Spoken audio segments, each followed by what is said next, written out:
On the morning of July 18th, the heat lay over southern Colorado like a heavy, invisible sheet. The kind of heat that made dogs hide under porches, that turned the horizon into a wavering mirage. People said it would be the hottest summer in 40 years, but no one knew how short that summer would soon become. Harper Lane had just stepped out onto the porch with a glass of cold water. The boards were warm under her bare feet, sticky with sap that oozed from the old pines around the house. Behind her, the radio murmured through static about heat advisories and distant political tensions. Nobody really believed would amount to anything. The world, after all, always seemed to pull back from the edge, until the day it didn't. A breeze stirred, warm and restless, moving through the tall grass with a whisper like warning. Harper didn't understand why the sound made her uneasy. She shaded her eyes and looked toward the western hills, where the sun was climbing higher, too bright already. Then the light came. It wasn't like lightning, it wasn't like the sun. It was a white eruption, silent and absolute, swallowing every shadow, bleaching the world as if someone had torn open the sky. Harper fell to her knees, dropping the glass.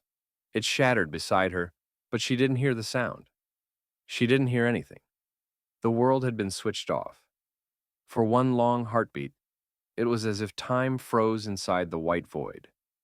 The trees, the house, the plains, the clouds, all drowned in one universal glare. Then, the shockwave hit. It arrived like a physical wall of air, slamming into her chest and hurling her backward. The boards of the porch buckled. Windows blew inward with crystalline bursts. Dust and bark whipped through the air like shrapnel. The roar that followed was deep, primal, like the entire earth groaning. Harper crawled, coughing, to the edge of what used to be her kitchen door. The house was still standing, but barely. The roof had cracked, siding was torn away, and the once familiar kitchen inside looked as though a giant hand had swiped through it. Pots, photos, the radio, it was all on the floor, unrecognizable. Her ears rang with a constant whine. She tasted metal in her mouth. From the yard came a strange stillness. Birds had fallen from the sky. The grass near the porch was flattened in a perfect circular sweep, as if pressed down by an enormous palm. Far off, beyond the haze of dust rising from the hills, a mushroom-shaped smear of fire and smoke unfurled upward, blooming like a deadly flower. Harper couldn't look away. The thought came slowly, like a voice speaking from underwater. This was nuclear. This was real. Her first instinct was to call Daniel, her brother stationed at Peterson Air Force Base. But the cell tower was gone, a twisted skeleton against the horizon. She couldn't hear her own breathing, just the steady ringing that grew sharper the longer she listened. She staggered to her feet. The heat had changed. The air felt wrong, heavier, as if infused with something unseen. A faint smell drifted through the ruined morning. Burnt plastic, scorched earth, and something else she couldn't name. Across the road, the Johnsons' farmhouse was burning. Flames licked up the sides, orange against the blinding white dust that still settled from the sky. No movement, no shapes, no voices. Harper's thoughts tripped and scattered, like a deck of cards tossed into the wind. She needed water. She needed shelter. She needed someone, anyone, who could say what to do next. The radio crackled suddenly from inside the fallen kitchen. Not music, not news. Just a broken, looping emergency alert, a monotone voice repeating through static, "This is a national emergency. Seek immediate shelter. Avoid fallout." The message cut in and out, chopped by interference, but the words chilled her more than the flash itself had. She looked again at the rising plume in the distance. It was bigger now, spreading out like a storm cloud that had forgotten how to rain. The sun, which had been merciless just minutes before, now felt like a small imitation of the brightness that had torn the morning open. Harper whispered to herself, though she couldn't hear her own voice. The sun fell twice, and the second one had changed everything. The world after the blast felt strangely muffled, like a dream in which familiar things had been rearranged. Harper moved through her backyard in a daze, the sky hazy with drifting ash that glimmered in the sunlight like pale snowflakes. The July heat hadn't broken, but something about it felt unnatural now. Dry, electric, as if the air itself had been scorched. Her ears still rang, turning every sound into a distant echo. When she pressed her palms over them, the noise only intensified. She wasn't sure if the ringing came from the explosion or from the fear that had taken root deep inside her. She needed to check on her neighbors. Maybe someone was still alive. Harper stepped cautiously across the dirt road toward the Johnsons' farmhouse. The fire had died down, leaving blackened beams jutting from the ruins like charred ribs. Smoke drifted upward in thin, wavering lines. She called out. She thought she called out. But she heard nothing, not even her own voice. Inside the wreckage, she found no movement. The family truck nearby was melted at the edges, the tires warped. She stumbled back, unable to look any longer. A part of her knew she wouldn't find survivors here. But hope, even fragile hope, made her move on. Further down the road, she spotted a figure leaning against a fence. Mr. Elwood, the retired teacher, who kept a garden full of sunflowers every summer. The flowers were gone now, wilted and burned. Elwood himself looked as though part of him had burned too. He was alive, but barely. His skin was reddened and blistered on one side, and he blinked slowly, dazed. Harper rushed over, and this time she heard something faint, the soft crunch of gravel beneath her boots. The ringing in her ears was fading. "Harper!" His voice was hoarse, a whisper dragged across dry stones. She nodded and steadied him. "I'm here. I'm okay. Are you hurt?" He shook his head once, though the movement looked painful. "Got thrown, hit the fence." He coughed. "Didn't see it coming. Just white." Nobody saw it coming. Harper helped him sit. His breath hitched as he looked around at the ruined landscape. "Is it just us?" "I don't know," she said. "The phones are dead. I haven't seen anyone else yet." Elwood stared toward the distant plume, his eyes heavy with dread. "They said this couldn't happen. They said everyone had too much to lose." Harper swallowed. Everyone did. A gust of hot wind swept down the road, lifting ash into swirling patterns. Harper turned her face away, instinctively holding her breath. She didn't know much about fallout, but she knew enough from old books and documentaries. The dust was dangerous. "We need to get inside," she said. "My house is damaged, but the basement might be safe enough for now." Elwood nodded weakly. She helped him up, and together they walked back to what remained of her home. The porch sagged, but it held their weight. The kitchen was wrecked, glass everywhere, cupboards hanging open like broken mouths. But the basement door still worked. Harper grabbed the flashlight from a drawer and led Elwood down the narrow stairs. The air below was cooler, fresher, untouched by the drifting ash outside. She set him on an old sofa against the wall. "Thank you," he murmured. She handed him a blanket. "We'll get through this." He looked at her with tired eyes. "You don't know that." "Maybe not," she admitted, "but we have to try." The emergency radio on the shelf sat silent. Harper turned the dial, wincing as it crackled, hoping for something, anything. For a moment, it was only static. Then, a voice broke through, faint and fractured. "Repeat!" Multiple strikes reported. Denver, Cheyenne, Omaha, fallout spreading east. The rest dissolved into static. Harper shut her eyes. Multiple strikes. This wasn't an accident. This wasn't a single explosion. America had been hit in several places, maybe everywhere. She opened her eyes and met Elwood's. He had heard enough. "How long before the fallout reaches us?" he asked quietly. Harper didn't know. She only knew the dust outside was falling thicker now, settling on every surface like a silent threat. "We stay down here for now," she said. "We ration water, food, we wait." Elwood nodded slowly and leaned back, exhausted. Harper sat beside the radio. The basement hummed with the weight of the world above them, ruined, burning, changing in ways she couldn't yet imagine.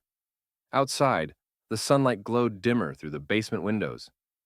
The summer day that had begun so bright was darkening, inch by inch, and Harper knew the consequences of the blast were only beginning. Night arrived early. By the time Harper climbed the basement steps again, the sun had already dipped behind the ruined hills, turning the sky into an orange smear. Not a normal sunset, this one was muted, as if filtered through layers of gauze and smoke. The air outside held a strange copper tint, thick enough that she could taste it. Ash drifted steadily now, settling on everything like a quiet snowfall. It clung to the porch, coated the trees, and gathered in little eddies along the dirt road. Harper was careful not to breathe deeply. She kept her shirt pulled over her mouth as she stepped out into the open. The world smelled sickly sweet, mixed with something metallic and bitter. The heat persisted, but the summer's usual life, the insects, the birds, the rustle of leaves, had vanished. The silence was unsettling. She checked the Johnsons' property one last time. Still no movement. The fire had burned itself out. The ground there was blackened, the debris twisted. Harper forced herself to look away. Every instinct screamed at her to stay inside, but they needed supplies, water, food, anything to last until they knew what was coming next. She made her way to Elwood's shed. The wooden structure was cracked, one side caved in. Inside, the shelves were a mess of toppled jars and gardening tools. She found a few sealed bottles of water behind a fallen crate, enough for a day or two if rationed. She tucked them into her backpack. As she turned to leave, she spotted a radio transceiver on the top shelf. Elwood's old ham radio. Her pulse quickened. If it still worked, they might be able to reach someone beyond the dead cell towers. She carefully took it down. It was dusty, but intact. Back at the house, she descended into the basement. Elwood was awake, staring at the concrete wall in thought. He looked older than he had yesterday, older than he had even that morning. Radiation did that, Harper had heard. Stress did too. "I found your radio," she said softly. His eyes brightened with a flicker of hope. "Does it work?" "I don't know yet." They cleared a space on the table. Harper set up the transceiver, scanning for any intact part of the spectrum. The device crackled loudly, making Elwood flinch. She turned the dial slowly. Through bursts of static, faint voices emerged. "Any survivors in the Midwest? Fallout expected? Stay underground. Avoid exposure. State lines cannot be crossed. Marshal." Then one station came through clearer than the others, though still distorted. "Emergency Broadcast Center, Kansas. Remaining personnel coordinating safe zones. If you can hear this, stay sheltered. Surface unsafe.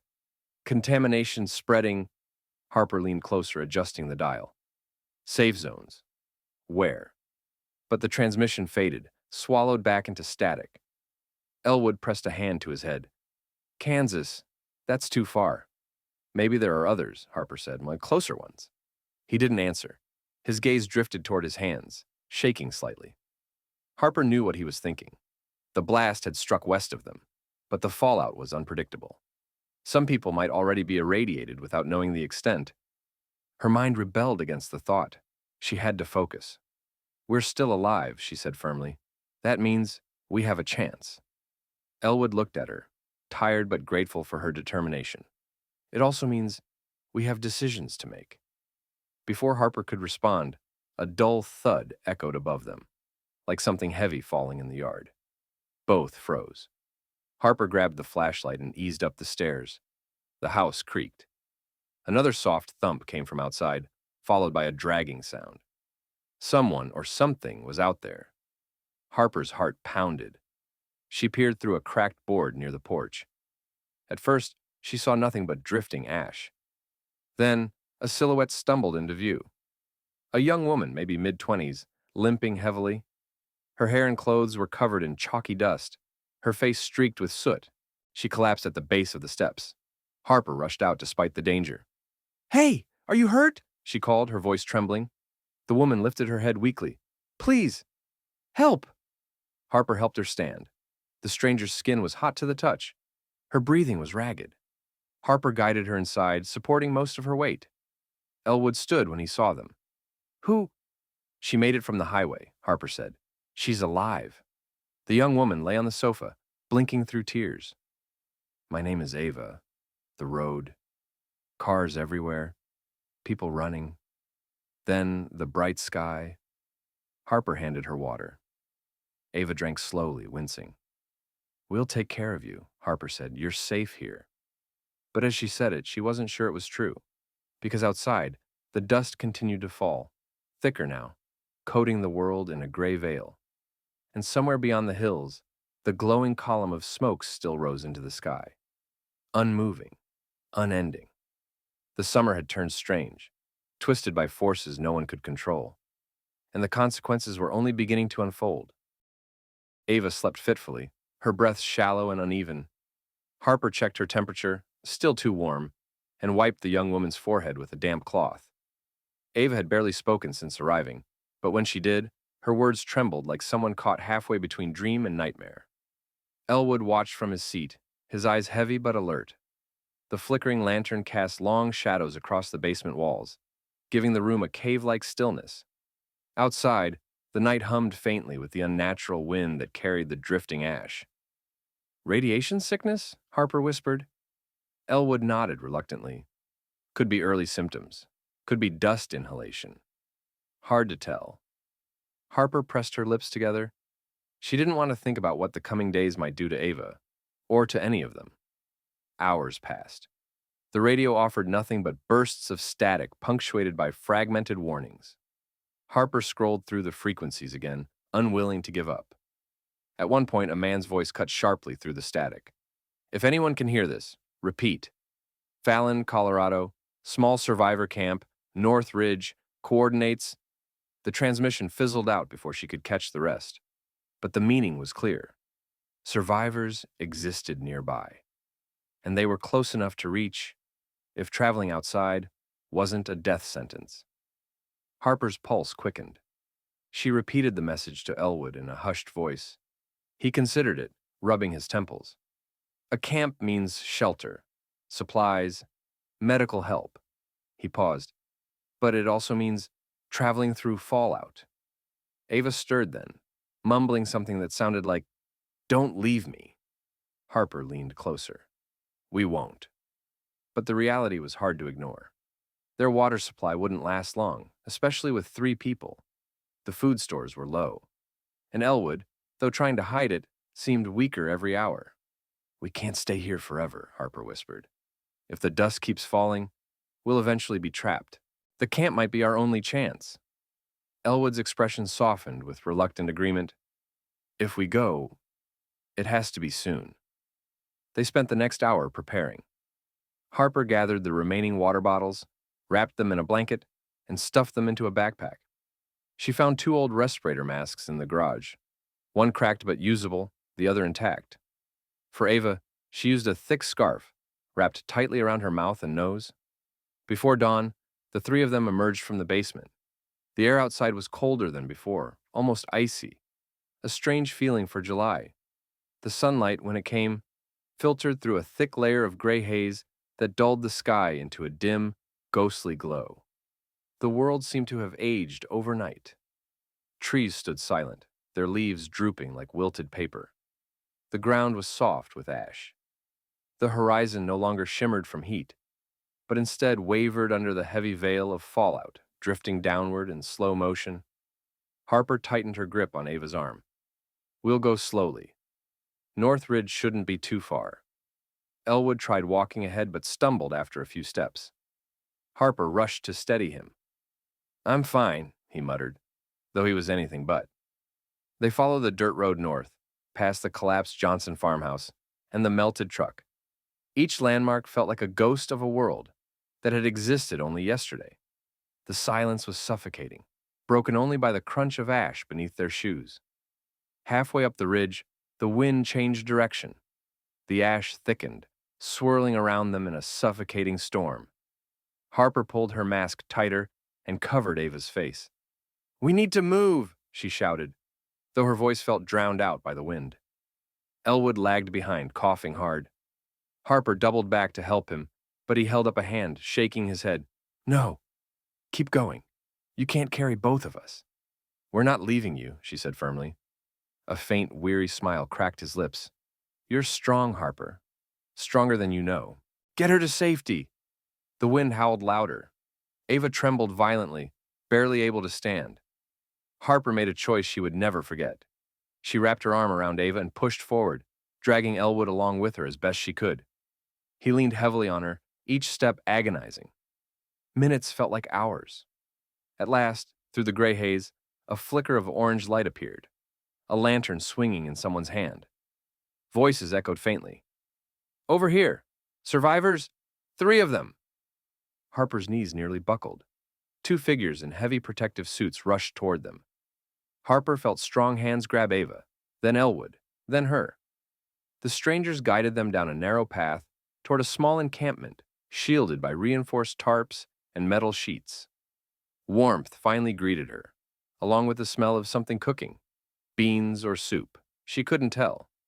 You're safe, one of the rescuers said through a muffled visor. You made it. Harper collapsed to her knees, tears streaming beneath her mask. Safe. But a part of her knew the truth. Nothing would ever be safe again. Not in a world where the sun could fall twice. Harper woke to the soft hum of a generator and the muffled murmur of voices outside the tent. For a moment, she didn't know where she was.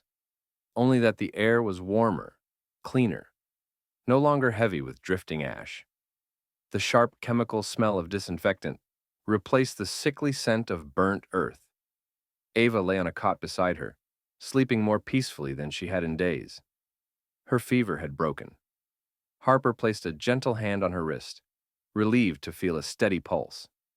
Across the tent, Elwood sat upright, wrapped in a thermal blanket. He looked thinner, paler, but alive. He managed a small smile when he realized Harper was awake. You made sure we got here, he said softly. Thank you. Before Harper could respond, the tent flap opened. A man in a stained protective suit stepped in, carrying a clipboard. He removed his hood, revealing tired eyes and a soot-streaked face. You must be Harper, he said. I'm Dr. Milo Rivers. We've been monitoring your group since you arrived. How long have we been here? Harper asked. Since yesterday morning. You were dehydrated, all of you. But you'll pull through. Harper exhaled, feeling the weight of the past days settle into her bones. And the world out there? Rivers hesitated. He pulled up a folding chair and sat. The strikes hit multiple states: Colorado, Wyoming, Nebraska, parts of Kansas. We believe the blast you saw was one of several aimed at military installations. Civilian centers were hit too. Harper stared at him. How far did the fallout spread? Everywhere the wind could carry it. Summer weather patterns made it worse. He ran a hand through his hair. But there are survivor camps. Ours is one of the largest left in the region. Elwood looked up weakly. How many people? Rivers sighed. A few hundred here. Maybe a few thousand scattered across the states. Communications are broken, but we're rebuilding. Slowly. Harper absorbed the words in silence. The world she knew, her home, her routine, her memories, was gone, replaced by something raw and fragile. Rivers stood. We're holding a meeting at dusk. All arrivals are welcome. We'll talk about relocation, long-term shelter, and what comes next. He gave a small nod and stepped out. When he was gone, Harper sat beside Elwood. Do you think we can start over? Elwood looked around the tent, the cots, the medical supplies, the muted hopefulness of people clinging to routine. People always try. After every disaster, after every war, after every loss, we try. Sometimes that's enough. Ava stirred then, blinking awake. Harper helped her sit up. Where are we? In a place that's still standing, Harper answered softly. And that's more than most have. As evening came, Harper stepped outside with Elwood and Ava. The camp was lit with lanterns and makeshift torches. Engineers worked on a water purifier near a metal tank. Children sat in a circle, listening as a volunteer read them a story to distract them from the world outside. And above them, the sky glowed a dull orange, not from sunlight, but from the ever-present haze lingering in the atmosphere. Harper watched the sky carefully. It was beautiful in an eerie way, a reminder of all they'd lost, and of the fragile world they still had left. Dr. Rivers approached the group of survivors gathered near the ridge. "We're doing everything we can to rebuild. There will be challenges. The climate is unstable. Crops will fail for a while. But we're here. We're alive. And we carry the responsibility of remembering what brought us to this." Harper felt those words echo through her. She thought of the flash, the silence, the shockwave that tore apart her world. She thought of the cascading consequences. Cities gone, families scattered, the summer twisted into something unrecognizable. She thought of Elwood's courage, Ava's struggle, the neighbors who hadn't made it.